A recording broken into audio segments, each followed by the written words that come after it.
Assalamualaikum warahmatullahi wabarakatuh. Waalaikumsalam warahmatullahi wabarakatuh. Bismillahirrahmanirrahim.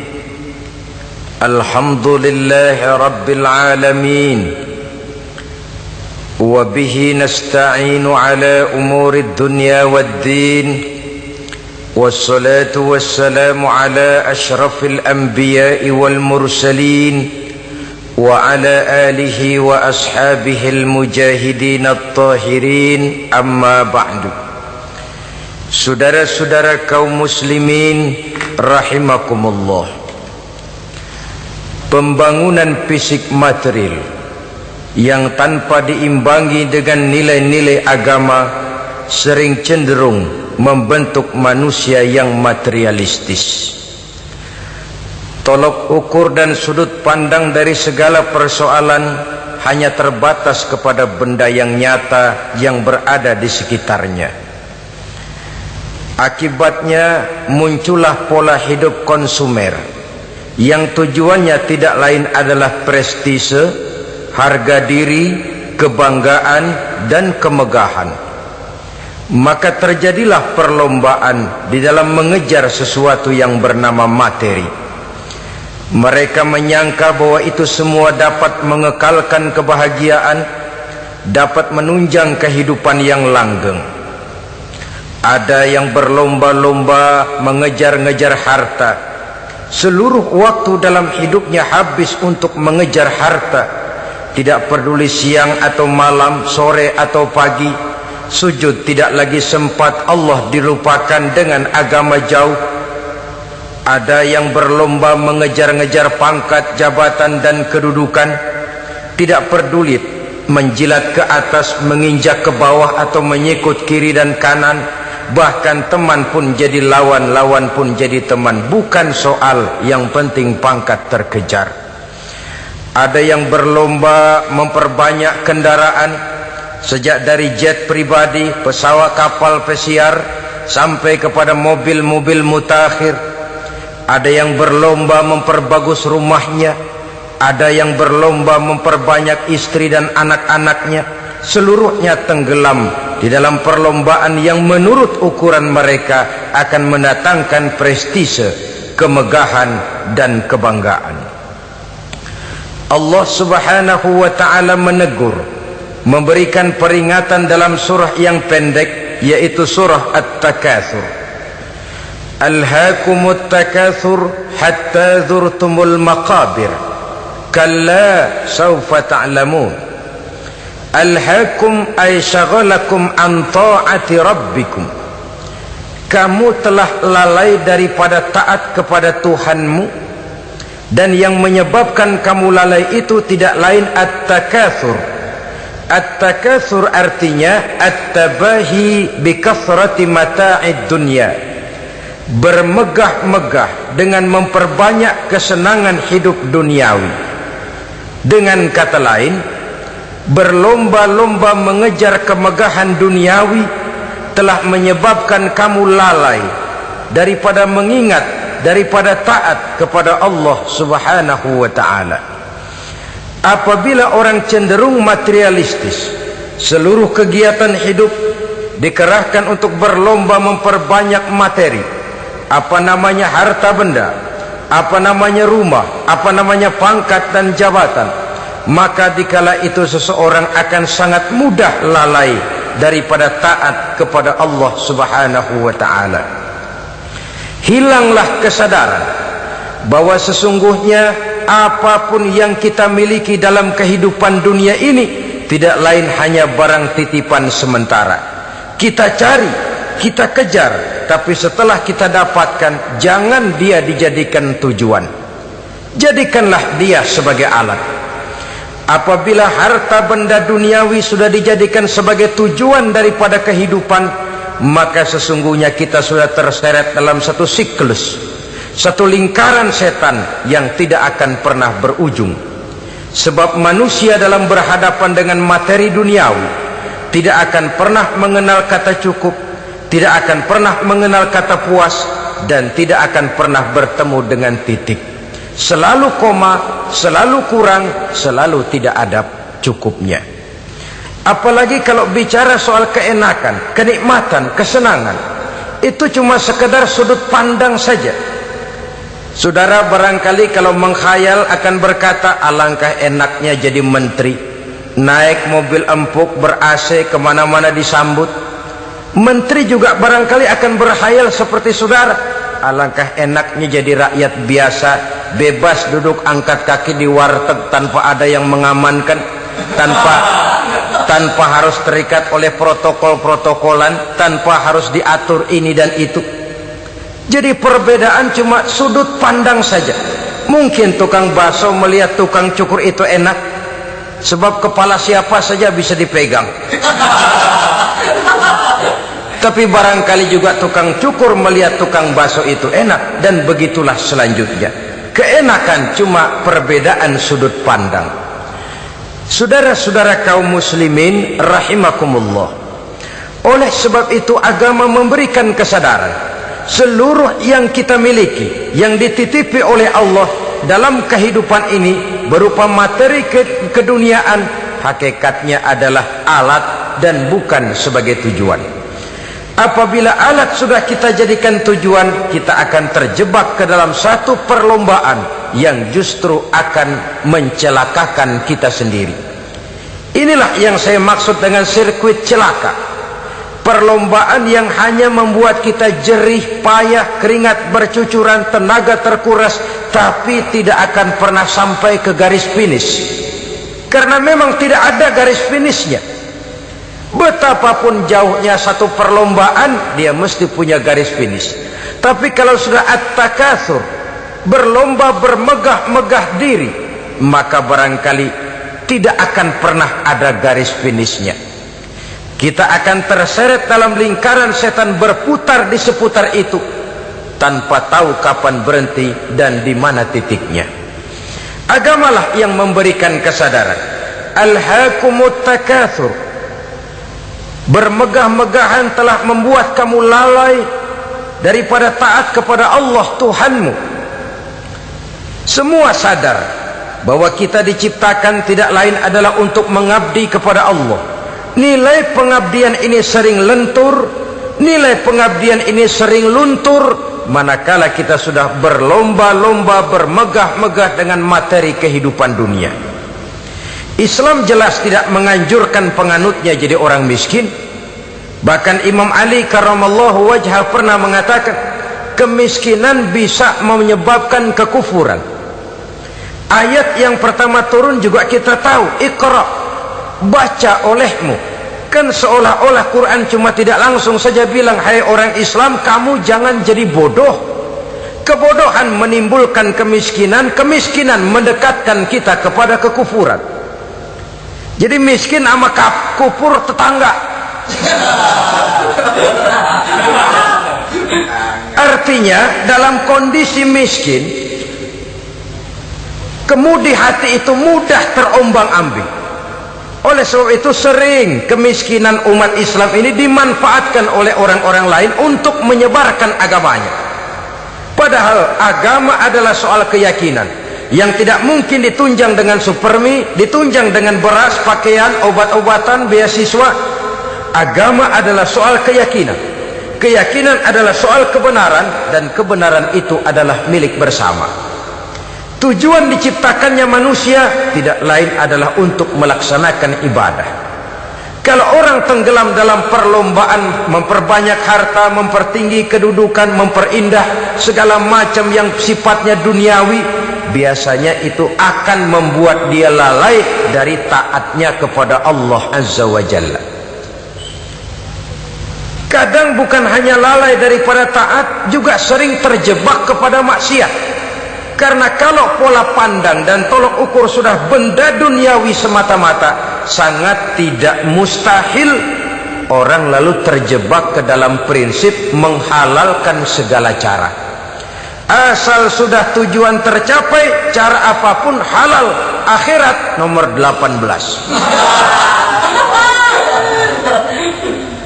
Nah, bukankah memang barangkali kita sejak kecil sudah dilatih untuk materialistis?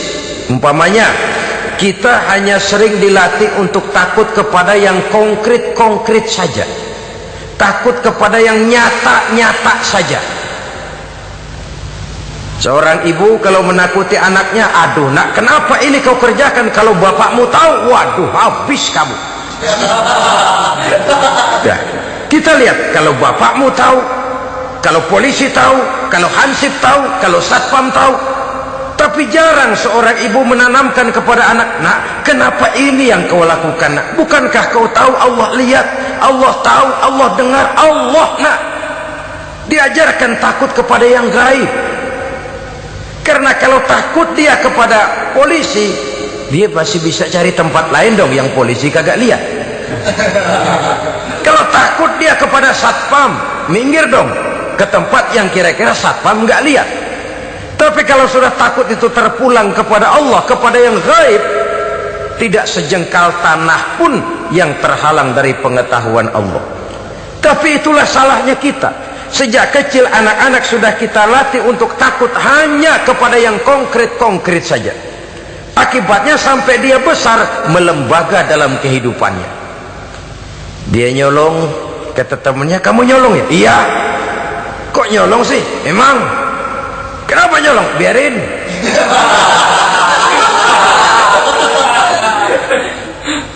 Kamu kan tahu Allah lihat? Tahu. Kenapa nyolong juga? Biarin. Asal orang jangan lihat. Kalau Allah mah lihat, dia kagak ribut. Allah enggak ribut katanya. Nah, ini kan satu refleksi yang timbul daripada kenyataan. Jikalau orang hanya dijejali rasa takut kepada yang konkret-konkret saja, kepada yang zahir-zahir saja, yang akan tumbuh lalu mental kucing.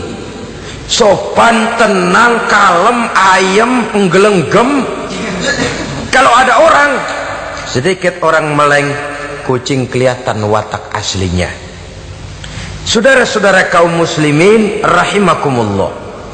Oleh sebab itulah maka agama lewat surah yang kita bicarakan pada pertemuan ini memberikan peringatan. Kala, jangan begitu dong. Kamu boleh mencari dunia, silahkan cari harta yang banyak, cari pangkat yang tinggi, tapi jangan itu membuat kamu lalai daripada taat terhadap Allah subhanahu wa ta'ala. Jangan karena keinginan mendapat harta yang sebanyak-banyaknya lalu melakukan segala macam cara asal tujuan tercapai. Itu sudah membuat kita lalai. Jangan karena ingin mengejar kedudukan yang tinggi lalu jilat atas injak bawah, nggak mempan jilat, dukun dipakai.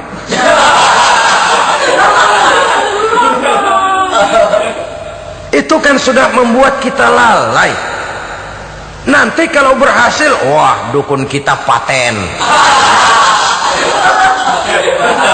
Tapi kalau gagal, dukun sialan, kagak mampu.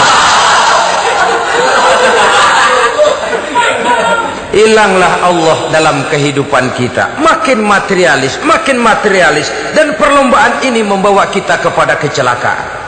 Kala, sekali-kali jangan begitu. Berlomba boleh, cari uang yang banyak, tapi setelah uang didapatkan, jadikan dia sebagai alat, jangan dijadikan sebagai tujuan. Saudara, bekerjalah yang giat, carilah uang, tapi setelah dapat, ajak ngomong tuh duit. Bagaimana ajak ngomongnya? Gini, duit, setengah mati gue nyari lo duit lo.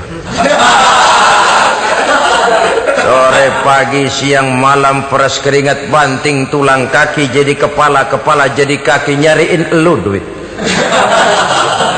Sekarang kamu sudah saya dapatkan, kamu milik saya duit. Karena kamu milik saya, jadilah kamu budak saya. Jangan saya yang jadi budak kamu. Ini idealnya.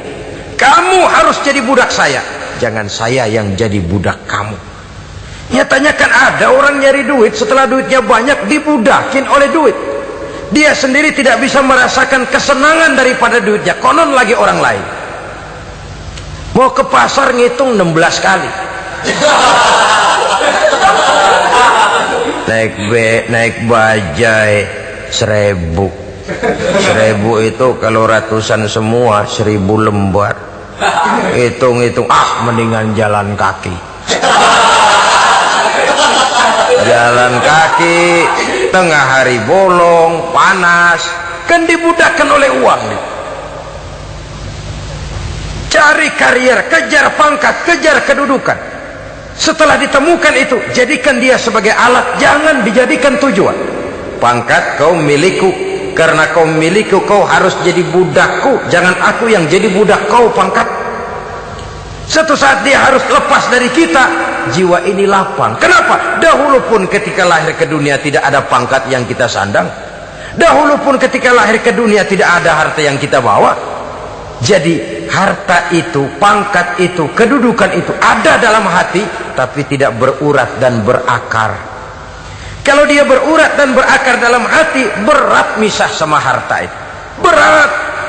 Sekedar ngasih fakir miskin cepet juga berhitungnya 17 lembar.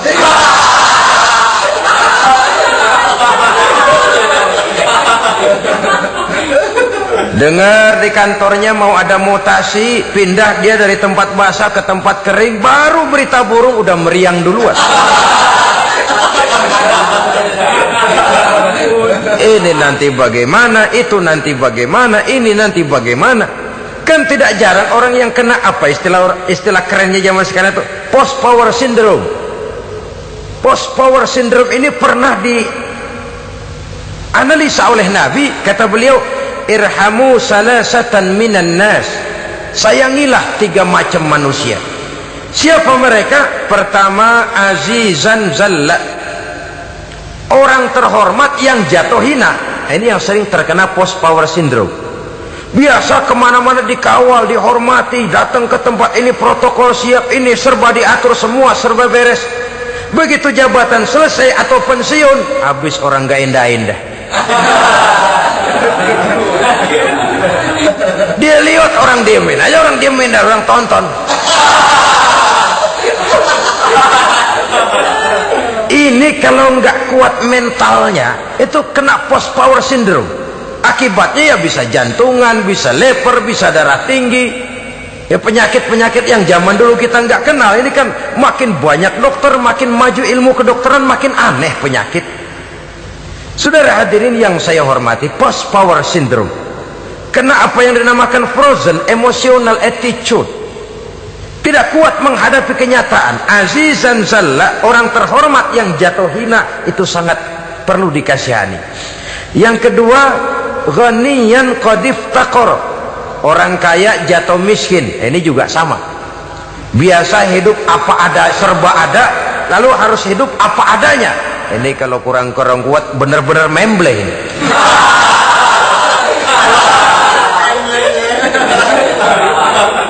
Kalau tidak kuat mentalnya, biasa hidup serba enak, serba nikmat, cuma kerjanya neken cek, main apa itu kredit card, macam-macam fasilitas dipunyai, tahu-tahu jatuh bangkrut, jatuh miskin.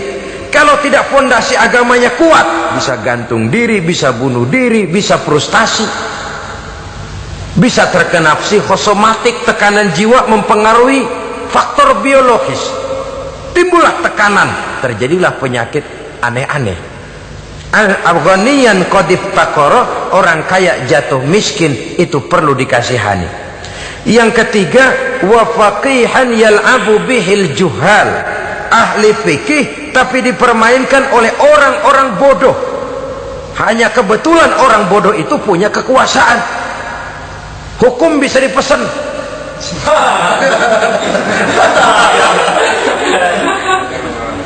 Aturannya haram, Ustaz, dah haram dikit aja dah.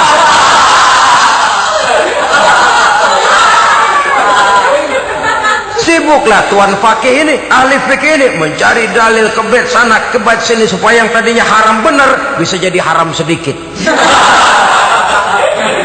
Padahal yang minta ini orang bodoh, tidak ngerti agama.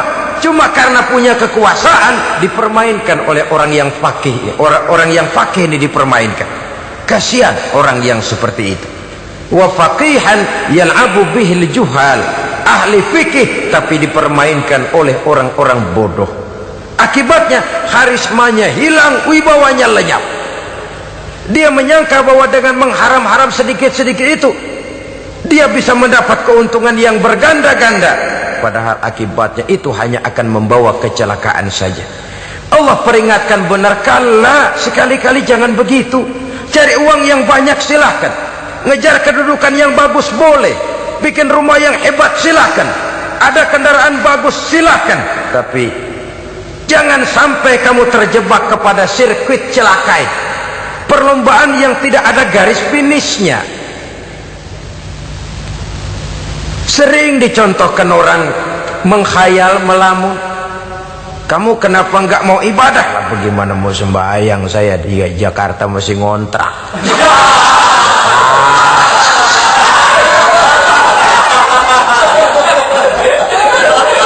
Bingung, tiap akhir tahun kontrakan habis. Kalau punya rumah sendiri walaupun kecil-kecilan, tenanglah saya ibadah. Baiklah, oleh Allah diberikan rezeki, bisa bikin rumah walaupun kecil-kecilan. Sudah punya rumah sendiri, belum juga ibadah, apalagi mulur lagi. Habis bagaimana mau sembahyang, rumah kecil banget. Pinggir kali, asal hujan bocor ya.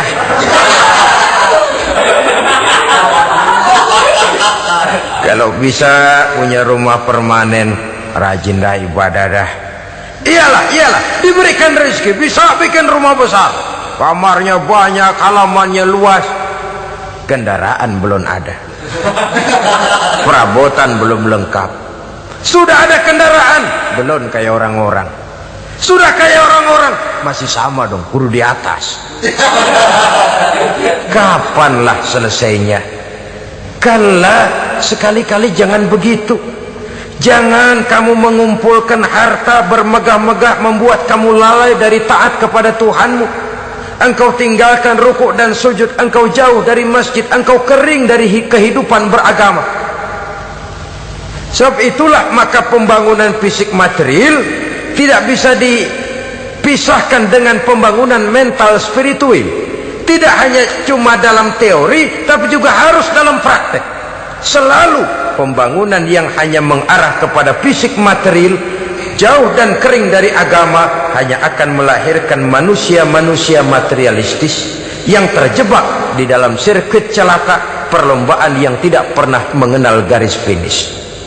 Sebab itu agama mengajarkan, orang kaya itu siapa sih? Yang banyak duit? Belum tentu. Yang kebunnya di mana-mana ngebelatak? Belum tentu. Yang pabriknya selebar-lebar? Belum tentu. Yang punya segala macam peternakan, dari peternakan gajah sampai peternakan kutu?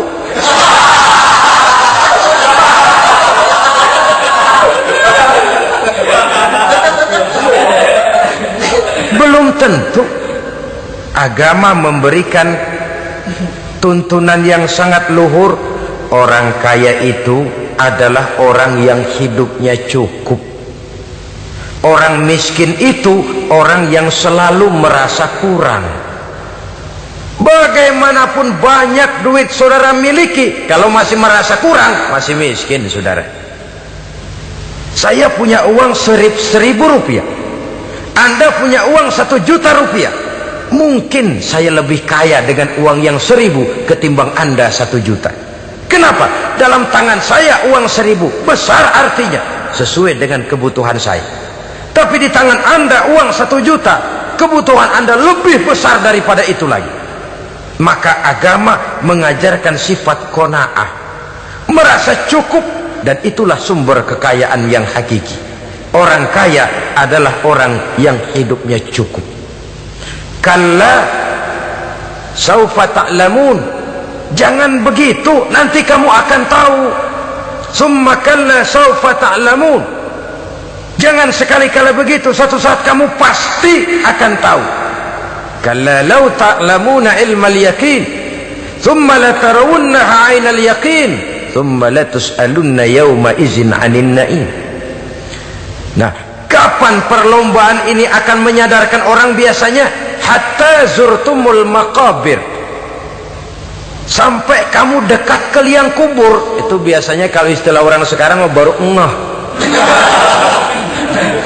Asal sudah napas sampai tenggorokan disambung dengan selang, sudah Senin Kemis dibantu dengan alat picu jantung, gerak gerak gerak gerak, sudah kayak orang mau gergaji kayu. Dikala itu barulah sadar orang biasanya. Dan kesadaran semacam itu kesadaran yang terlambat, kesadaran ala Fir'aun. Fir'aun selagi hidup diajak beriman dan nehi aja.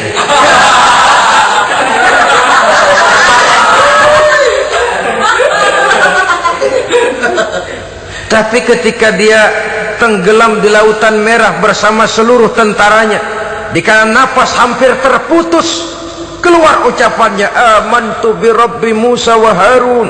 Aduh, kalau begini mah saya juga percaya kepada Tuhannya Musa dan Harun. Saya beriman kepada Allah. Lagi timbul tenggelam mau sekarat baru beriman. Hatta zurtumul maqabir, kamu telah lalai dari sebab bermegah-megah sampai kamu masuk ke liang kubur, dekat ke liang kubur. Kalimat zurtum di sini menjelaskan bahwa kubur itu tidak selamanya. Zurtum itu dari kalimat zaro ya zuru, berziarah. Orang berziarah kan sebentar. Ke kubur itu sama dengan berziarah kita di situ. Sebentar, tidak akan selamanya, tidak akan kekal dalam kubur. Bahwa kubur itu cuma satu halte dari sekian halte yang harus kita jalani. Hatta zurtumul maqabir ay mutum wa dufintum fil kubur, sampai kamu mati dikubumikan dalam kubur, barulah kamu sadar bahwa perlombaan itu hanya sia-sia, bahwa perlombaan itu tidak akan pernah mengenal garis finish, bahwa perlombaan itu akan membuat kamu celaka.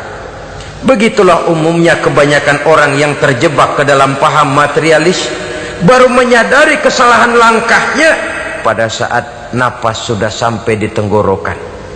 Ternyata uangnya yang miliaran rupiah tidak sanggup menyambung nafasnya. Ternyata kendaraan yang serba mewah berkilat tidak sanggup meneruskan kehidupannya.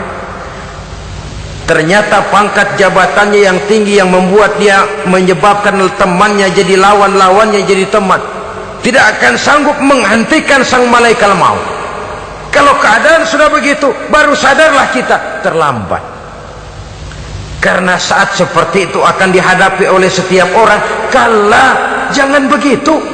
Sadarlah kamu bahwa kalau sudah dekat ke liang kubur kamu baru insaf, itu terlambat. Sebelum nafas sampai di tenggorokan, pintu tobat masih selalu terbuka. Tapi manakala nafas sudah sampai di tenggorokan, tertutuplah pintu tobat untuk orang yang bersangkutan.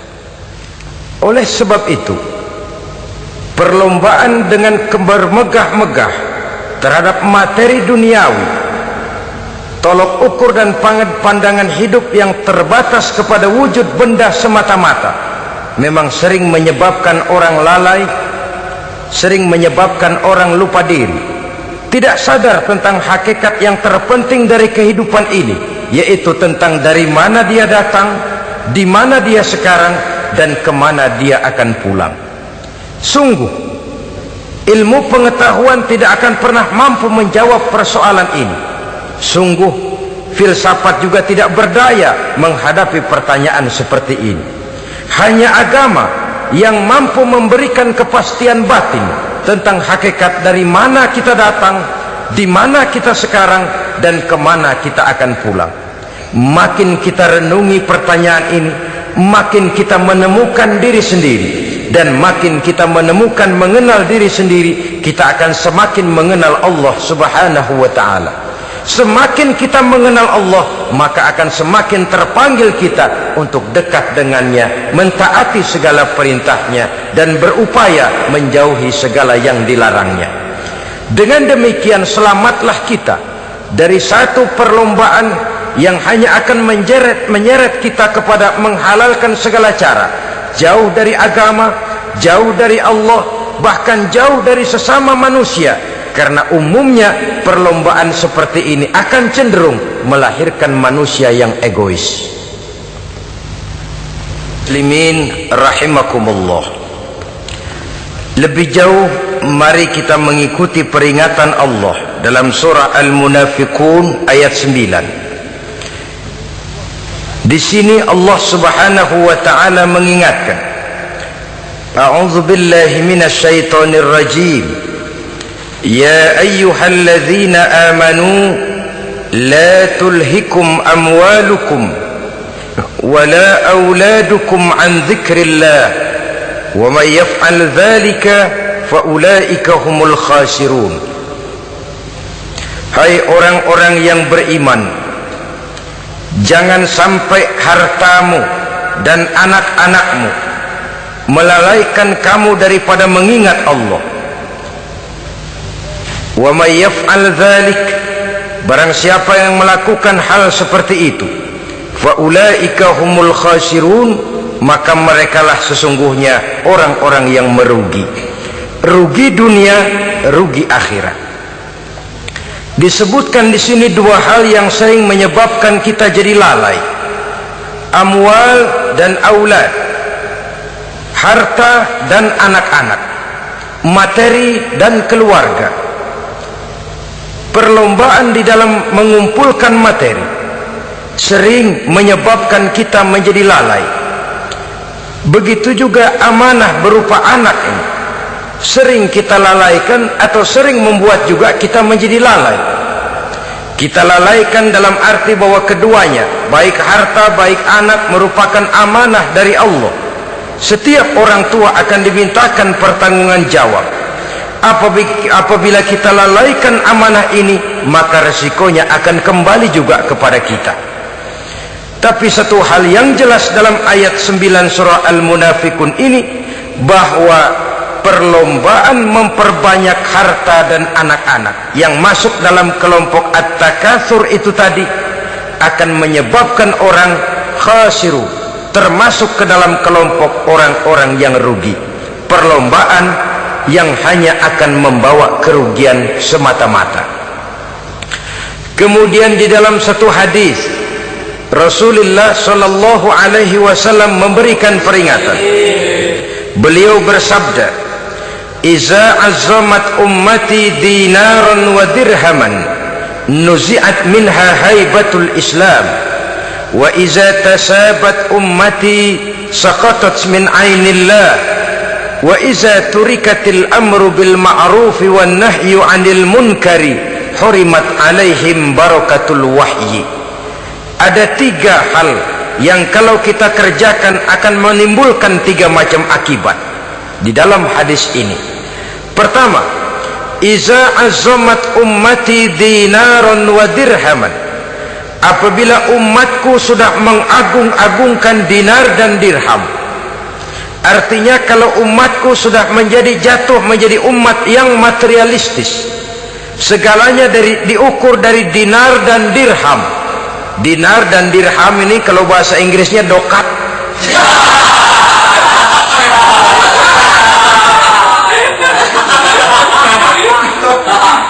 Segalanya diukur dari segi dinar dan dirham saja.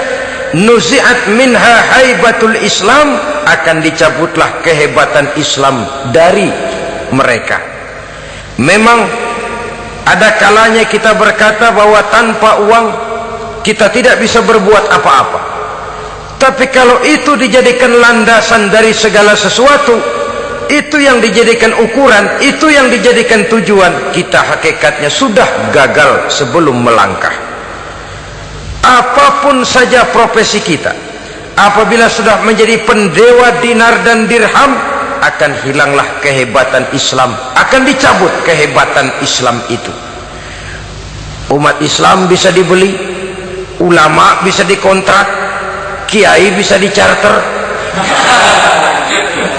Saudara hadirin ma'asyiral muslimin rahimakumullah, apabila umatku sudah membesar-besarkan dinar dan dirham, bermegah-megah dengan itu, berlomba-lomba memperbanyak itu yang menjadi tujuan dan tolok ukur dari segala kegiatan. Nuzi'at minha haibatul Islam, akan dicabutlah kehebatan Islam, hilang itu wibawa.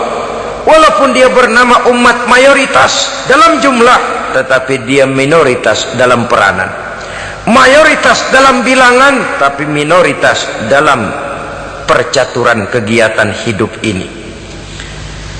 Kita ingat di zaman pengembangan Islam di masa Rasulullah sallallahu alaihi wasallam, mereka berlomba-lomba mengorbankan dinar dan dirhamnya untuk kepentingan agama, bukan mengorbankan kepentingan agama untuk mencari dinar dan dirham. Kita di zaman sekarang sering terjadi penjungkiran nilai, terbalik yang kita amalkan. Nabi Ibrahim mengorbankan putranya Ismail untuk kepentingan agama. Kita sering sekarang ini mengorbankan kepentingan agama untuk anak-anak kita. Dulu anaknya yang dikorbankan buat agama, sekarang agamanya dikorbankan buat anak. Dulu dinar dan dirham dibelanjakan untuk menopang agama, sekarang agama dijadikan alat untuk mencari dinar dan dirham. Saudara-saudara kaum muslimin rahimakumullah, memang apabila dinar dan dirham digunakan untuk penyangga perjuangan, itulah idealnya. Saya katakan tadi, dinar, dirham, uang, dunia cuma sekedar alat, bukan sekedar tujuan. Kita memerlukan alat ini. Membangun pesantren tidak cukup dengan semangat, membangun rumah sakit Islam tidak cukup dengan pidato, membangun masjid tidak cukup dengan semangat menggebu-gebu. Kita perlu semen, kita perlu pasir, kita perlu batu kali, kita perlu besi, dan itu semua beli. Tidak turun dari langit seperti turunnya embun di waktu pagi. Tidak mungkin rumah sakit Islam muncul ke permukaan hanya dengan sim salabim abra-gedabra.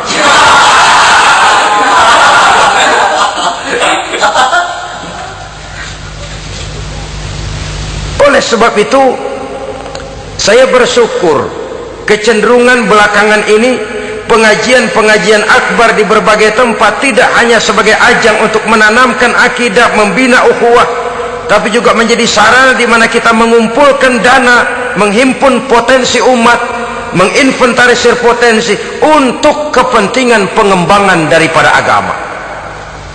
Meskipun ada satu dua orang yang salah paham tentang ini, sampai kemudian saya mendapat satu merek yang cukup tidak enak untuk didengar, mengkomersilkan pengajian katanya, karena memang ada pengajian yang menggunakan sistem karcis, sebenarnya juga tidak etis.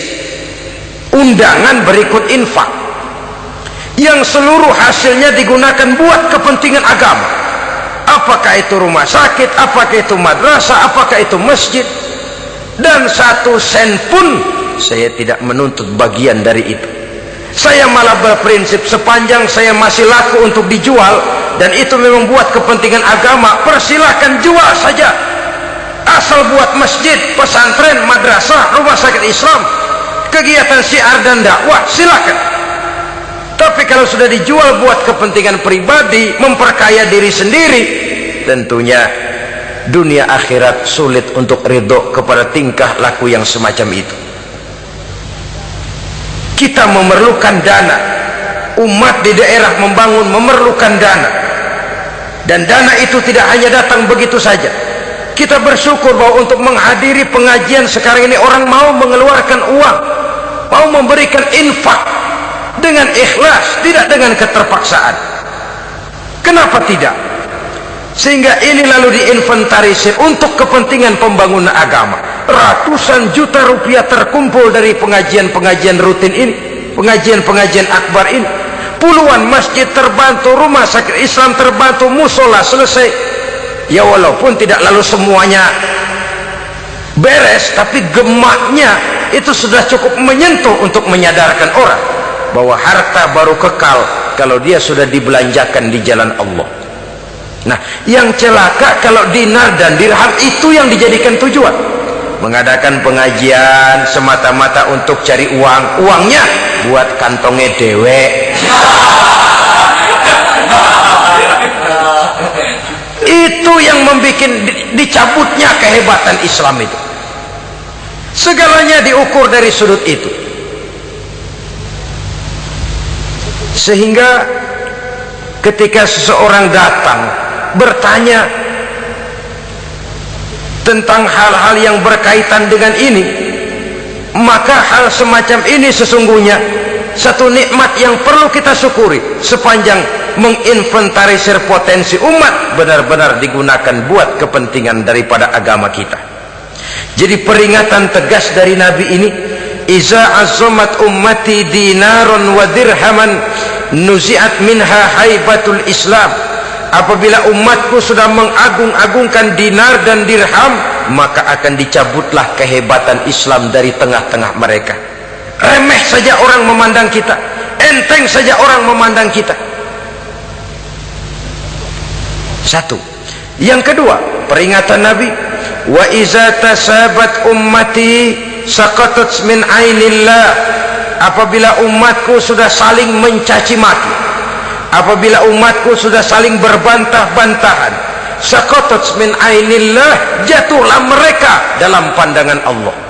Kalau sesama umat ini sudah saling menjelekkan, apakah yang menjelekkan itu lebih bagus dari yang dijelekkan di hadapan Allah? Dua-duanya sama rendahnya. Pribadi saya mungkin puas kalau saya bisa menghantam saudara di depan umum, menjelek-jelekkan nama saudara. Tapi lebih baikkah saya dalam pandangan Allah? Sama rendahnya dengan orang yang saya jelekkan. Itu pun kalau yang dijelekkan benar-benar jelek. Kalau cuma sekedar fitnah, wah, lebih celaka lagi nasib si orang itu tadi. Ini artinya menyadarkan kita bahwa umat ini sudah diikat dengan akidah. Beraneka ragam kita, tapi harus ada kebersamaan. Berbeda kita, tapi harus satu, sebagai satu ummatan wahidah, satu umat yang satu. Oleh sebab itu, persamaannya lah yang harus kita angkat ke permukaan, bukan perbedaannya yang kita perbesar. Sudah datang waktunya umat Islam bangun dari tidurnya, jangan lagi dibuai oleh irama mayoritas. Sudah lewat masanya kita bertengkar karena persoalan-persoalan kecil yang tidak prinsip. Sudah datang waktunya umat Islam bersatu, menyusun saf yang lebih lurus, oleh karena ia dihadapkan kepada tantangan-tantangan yang tidak semakin ringan. Kalau kita bertengkar dengan kita, kalau kita saling mencaci sesama kita, bukankah Yahudi tepuk tangan? Bukankah Nasrani menari-nari? Bukankah pihak ketiga akan menangguk di air keruh? Dan kerugian akan terpulang kepada kita semua. Tapi inilah realita, bahwa yang kita hadapi ini sesungguhnya musuh kita di luar kita, bukan di dalam kita. Apakah itu kemiskinan, kebodohan, maksiat, munkarat, ketidakadilan, kezaliman, kesewenang-wenangan, dan lain sebagainya. Yang musuh jadikan musuh, yang teman mari kita rangkul. Jangan terbalik, teman dimusuhi, musuh malah dirangkul.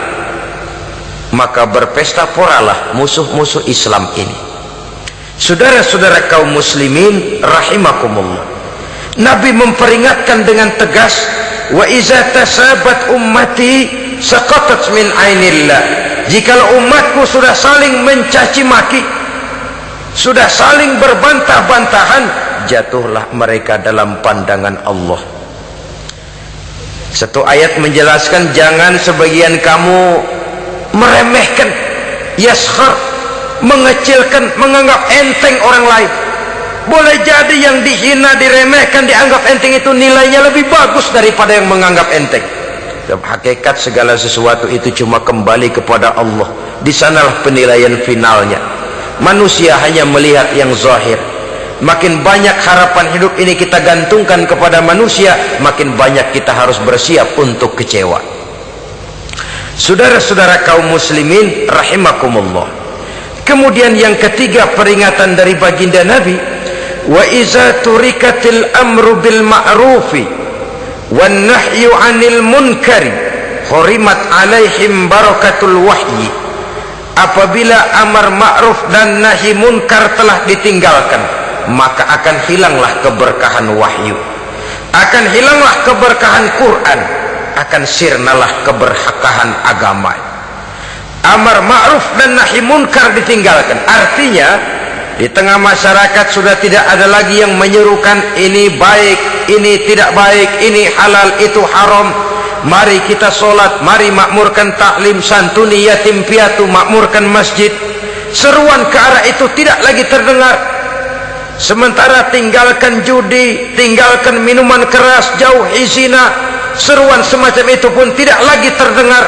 Maka hilanglah keberkahan wahyu itu. Karena amar ma'ruf dan nahi munkar merupakan bagian daripada ajaran agama kita, menjadi sponsor dari segala macam kebajikan dan menjadi penghalang daripada segala macam kemunkaran sesuai dengan batas kemampuan yang kita miliki masing-masing. Nah, saya kembali kepada persoalan pokok di awal pembicaraan tadi. Bagaimana jalan keluarnya? Jalan keluarnya tidak lain adalah upaya. Bagaimana kegiatan yang sifatnya fisik material ini diimbangi dengan kegiatan yang bersifat mental spiritual. Upaya menghidupkan majelis-majelis taklim, upaya memakmurkan masjid-masjid sebagai laboratorium rohani untuk mewujudkan keseimbangan dalam pola pikir yang akan berlanjut dalam gerak hidup yang kemudian akan tertuang dalam segala perbuatan manusia. Apabila sudah terwujud kepincangan dalam pola pikir, akan pincanglah caranya bertindak dan berbuat, akan pincanglah pandangan hidupnya, akan pincanglah orientasinya di dalam kehidupan ini. Oleh karena itu, Islam dalam berbagai aspek kehidupan mengajarkan sistem keseimbangan. Mencari harta boleh, tapi tidak boleh keluar dalam kerangka fastabiqul khairat. Berlomba-lomba silahkan, tapi untuk kebaikan, bukan untuk bermegah-megah, bukan untuk menumbuhkan gengsi, bukan untuk meninggikan prestise dan harga diri, tapi fastabiqul khairat, berlomba-lomba di dalam mengejar kebajikan, di dalam menyebarkan kebaikan.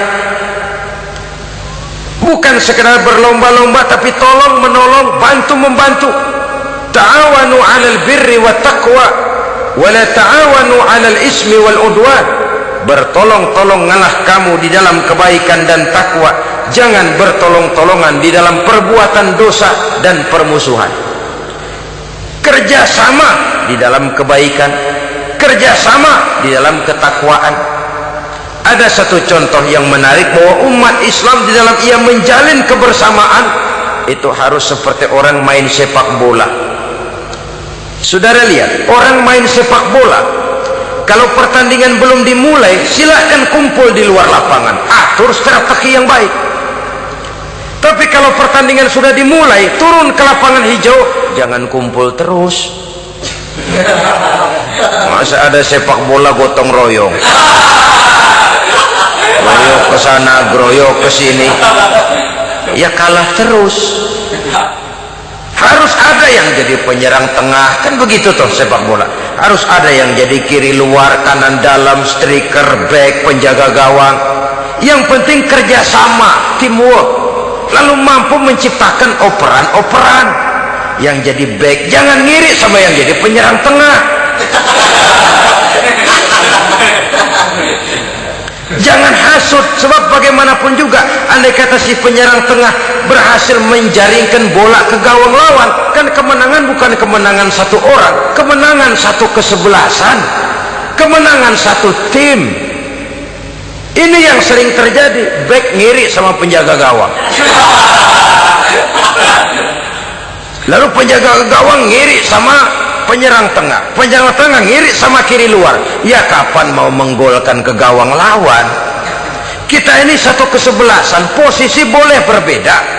Umat Islam itu harus ada yang jadi camat, lurah, bupati, gubernur, menteri, jadi jenderal, jadi konglomerat, jadi pengusaha, jadi teknokrat. Yang penting kerjasama, teamwork, mampu menciptakan operan-operan yang akurat.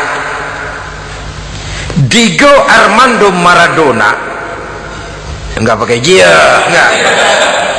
Itu katanya maha bintang, gagah, hebat, bintang lapangan hijau. Kapan Maradona hebat? Kalau ditunjang oleh 10 temannya yang lain, merupakan satu kesebelasan. Bagaimanapun hebatnya Diego Armando Maradona, kalau dia sendirian lawan satu kesebelasan, remek.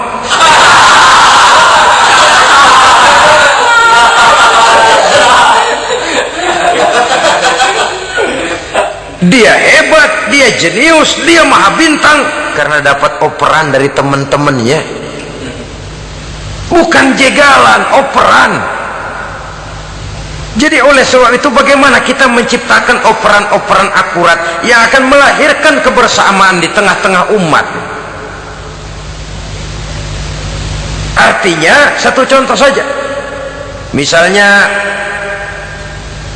seorang pengusaha besar, oleh karena kesibukannya di dunia bisnis, tidak perlu jadi ketua pembangunan musola. Tapi kalau ada musola belum selesai, operan. Operannya itu yang penting. Apa yang dioper itu? Semen, apa batu kali, apa besi? Yang penting operan. Operannya akurat. Kadang-kadang ada terjadi juga frustasi ngelihat lawan kesebelasannya terlalu kuat, ngoper ke gawang sendiri. Jebol. Kan sering terjadi begitu. Muslim didukung oleh umat Islam, ketika punya posisi menguntungkan malah mempersulit Islam. Ini kan ngoper ke gawang sendiri, bunuh diri namanya. Boro-boro jebolin gawang lawan, asal jangan bunuh diri juga lumayan. Jadi kalau saja kita mampu menciptakan kebersamaan seperti ini, baju boleh berbeda. Seorang muslim boleh dibungkus baju ABRI, boleh dibungkus baju dokter, boleh dibungkus baju teknokrat, boleh dibungkus baju konglomerat, sekedar baju. Tapi kalau terbukalah baju itu, kelihatan dadanya, terbersit nilai imannya, meresap sampai ke tulang sumsumnya, dan pada saat Islam dikuti-kuti, akan timbul kecintaannya, akan timbul, saya muslim dan saya bangga dengan Islam saya muslim dan saya mau berbuat untuk Islam saya muslim dan saya siap mati untuk Islam saya. Dengan baju apapun dia terbungkus, kalau roh, jiwa dan semangat semacam ini tertanam, saya yakin kita umat Islam akan mampu berbuat lebih banyak dengan mewujudkan operan-operan akurat yang sangat diharapkan oleh umat itu tadi. Oleh sebab itu, saudara-saudara kaum muslimin rahimakumullah, baju boleh berbeda, bendera boleh beraneka warna, tapi jikalau bernama muslim, persamaannya yang dicari, jangan perbedaannya yang diperbesar. Nilai persaudaraan yang diikat dengan akidah semacam inilah yang banyak dicari orang, yang banyak menyebabkan orang masuk Islam. Di mana masjid kelihatan benar sebagai simbol kehidupan demokrasi dalam menciptakan ukhuwah, wawasan ukhuwah ini. Masjid simbol demokrasi. Siapapun masuk masjid buka sepatu, demokrasi.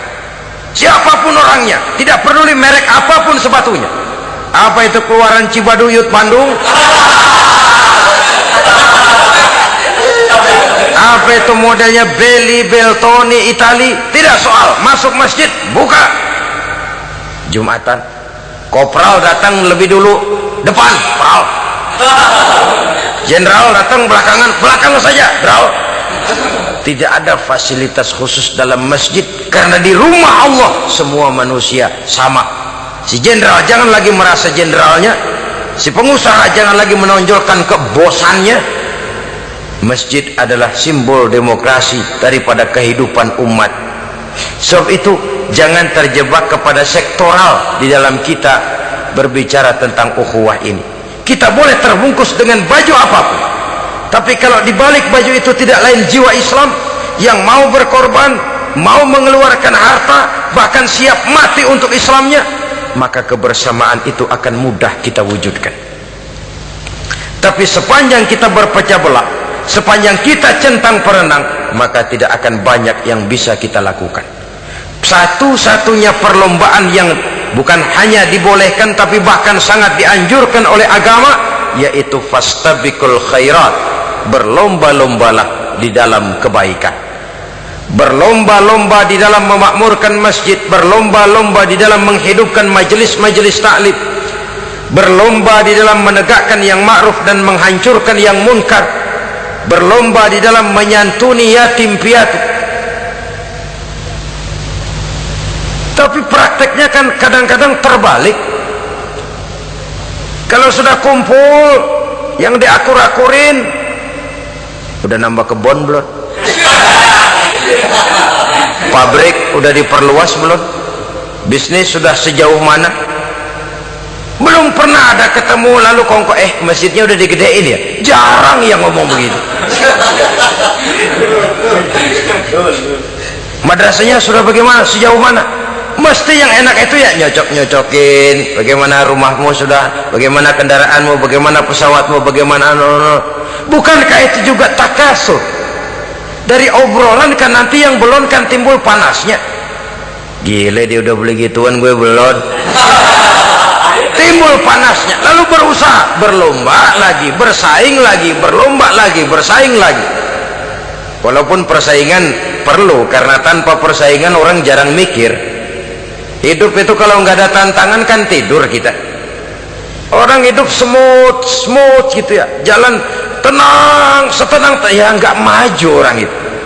Orang itu baru bisa mengalami kemajuan kalau dia sudah dihadapkan kepada tantangan, gemblengan, gojlogan, fitnahan, hinaan, caci maki. Persaingan itu perlu supaya orang mikir. Kalau mikir dia berbuat, kalau dia berbuat dia bisa maju. Tapi persaingan yang sehat, bukan persaingan yang lalu menimbulkan fitnah, menghancurkan nama baik orang lain, yang dilatar belakangi oleh sifat hasud, dendam, iri hati, lalu menghalalkan segala cara. Tidak, bukan itu. Persaingan yang sehat ini akan menjadi alat picu agar orang lalu berlomba di dalam kebaikan. Satu-satunya perlombaan yang bukan hanya boleh tapi bahkan sangat dianjurkan oleh agama, berfastabiqul khairat, berlomba-lomba di dalam berbuat kebaikan. Berlomba-lomba membangun masjid bukan berarti di sebelah masjid bangun masjid lagi, bukan. Kadang-kadang karena ada fastabiqul khairat, berlomba-lomba, nggak apa-apa dah, di sebelah masjid bikin lagi masjid. Akhirnya azan perlombaan main kenceng-kencengan. Bukan itu yang diinginkan, tentu bukan itu. Bagaimana memakmurkan masjid, bagaimana memfungsikan masjid, bagaimana membina umat dan lain sebagainya. Jadi pembicaraan ke arah itu akan menimbulkan rangsangan untuk berlomba di dalam kebaikan. Kalau dia kok bisa menata masjidnya sampai makmur, jamaah senang datang ke sana, anak-anak muda betah di masjid, kenapa saya tidak? Apa konsepnya? Nah, ini kan berlomba, tapi berlomba dalam kebaikan. Kalau dia bisa menghimpun anak-anak muda lalu diarahkan kepada jalan yang positif, kenapa saya tidak bisa? Dia punya potensi yang saya juga punya. Berlomba di dalam kebaikan. Perlombaan semacam ini akan memberikan ketentraman karena jalan yang ditempuh jalan ibadah. Tapi kalau perlombaan materi, at-takasur tadi, yang timbul bukan ketentraman, panas. Karena panas, udah dekat, panas kan tetangganya hasud, dengki, iri hati, sakit, demam, orang lain maju, meriang.